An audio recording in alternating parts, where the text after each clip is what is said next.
तीनों कानून है उसके संबंध में आज जो सुनवाई थी, उस सुनवाई के संबंध में जो दिल्ली पुलिस ने 26 जनवरी के लिए एप्लीकेशन लगा रखी है कि इसमें लॉ एंड ऑर्डर सिचुएशन ख़राब हो जाएगी और किसान रैली आ रही है, ट्रैक्टर रैली आ रही है, उस संबंध में मैंने माननीय सर्वोच्च न्यायालय को जवाब दिया कि दिल्ली पुलिस ने जो through union of India Bharat सरकार के द्वारा जो एप्लीकेशन माननीय सर्वोच्च न्यायालय में पेश की है वो पूरी तरह से झूठ है। उसमें तथ्यों को छिपाया गया, घुमा के तोड़ मरोड़ के पेश किया गया। पहली बात, जब नई दिल्ली क्षेत्र में जिसमें कि राष्ट्रीय पर्व 26 जनवरी की झांकियाँ निकलती हैं, गणतंत्र दिवस की परेड होती है, रिहर्सल होता है, परेड होती है, फिर बीटिंग रिट्रीट होता है और उस पूरे क्षेत्र में धारा 144 लगी हुई है।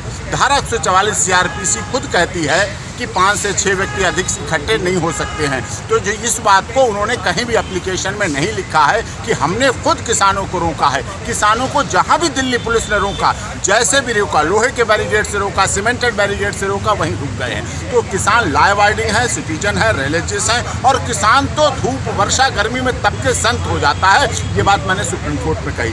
दूसरी बात जो सबसे बड़ी महत्वपूर्ण है, सीजीआई की भी बात बताएंगे, पहले मैं अपनी बात कर दूँ, मतलब डिफेंस काउंसिल ना, किसानों की तो बात कर लेंगे। दूसरी बात जो सबसे बड़ी बात है कि आज जो मैंने सुप्रीम कोर्ट में कही वो मैं बता रहा हूँ, बैरिकेड के अंदर दिल्ली की तरफ बैरिकेड के अंदर 30 कार्रवाई लिए जवान पुलिस ऑफिसर, सामने उस जवान का बाप खड़ा है, उस जवान का ताऊ खड़ा है जो कि वहाँ किसान के रूप में खड़ा है। और ऐसी स्थिति में, ऐसी परिस्थिति में 26 जनवरी सभी की है। 26 जनवरी भारत सरकार को भी इन केस कानूनों को वापस लेने में कोई दिक्कत नहीं होनी चाहिए, क्योंकि सब अपना मामला है, अपने लोगों का मामला है, ये होनी चाहिए।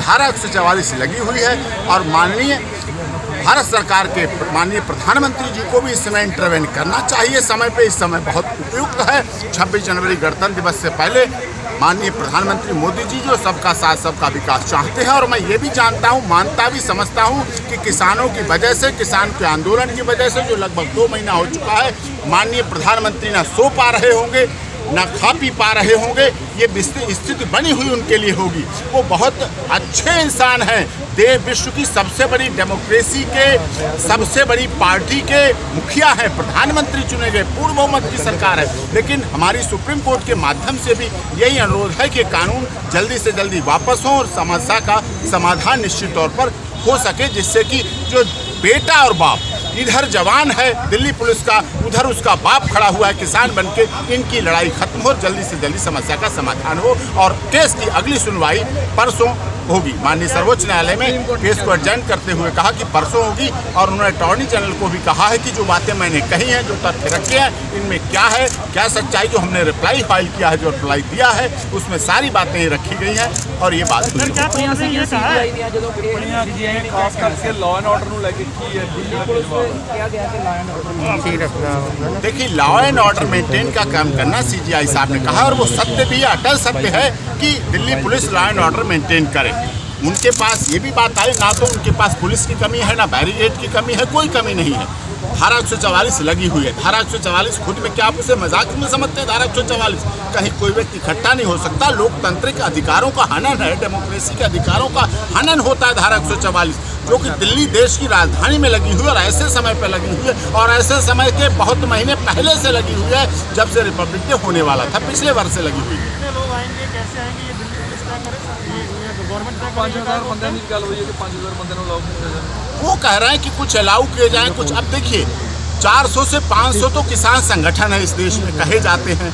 वार्ता के लिए विज्ञान भवन चुना गया, मतलब उनके प्रतिनिधि इतने अधिक हैं कि वार्ता के लिए विज्ञान भवन पहुंचते हैं। सभी बॉर्डर पूरी तरह से हजारों हजार लाखों किसान सीमा पर बैठे हैं। अब उनमें से 5000 कैसे चुनोगे, कैसे पिक एंड चूज करोगे? विषय ये बहुत है। लेकिन सरकार, सुप्रीम कोर्ट चाहती है कि 26 जनवरी अच्छी तरह गणतंत्र दिवस मनाया जाए और हम भी चाहते हैं, हम अपने पिटीशन के द्वारा भी चाहते। इसीलिए मैंने कोर्ट को जानकारी दी कि भारतीय किसान यूनियन लोक शक्ति की तरफ से 17 तारीख को दिल्ली पुलिस के कमिश्नर के लिए एक एप्लीकेशन मूव की है, जिसकी जानकारी मैंने सुप्रीम कोर्ट को दे दी है। उसमें ये मांग की गई है कि 26 जनवरी से पहले अगर हमें रामलीला मैदान दे दिया जाता है तो हम उसमें रामलीला मैदान में पहुंच के बाकायदा 26 जनवरी की परेड भी देखेंगे और अपने आंदोलन को भी जारी रखेंगे, अपने अधिकारों की भी लड़ाई लड़ेंगे और अपने कर्तव्यों का बहुत अच्छी तरह से निर्वाह करेंगे। इसलिए 17 जनवरी को लोक शक्ति भाकियू के अध्यक्ष की तरफ से commissioner of police Delhi police को एप्लीकेशन दे दी गई, अभी हमें कोई जवाब नहीं मिला। आज मुझे नोटिस जो रामलीला हाँ, एक यूनियन के द्वारा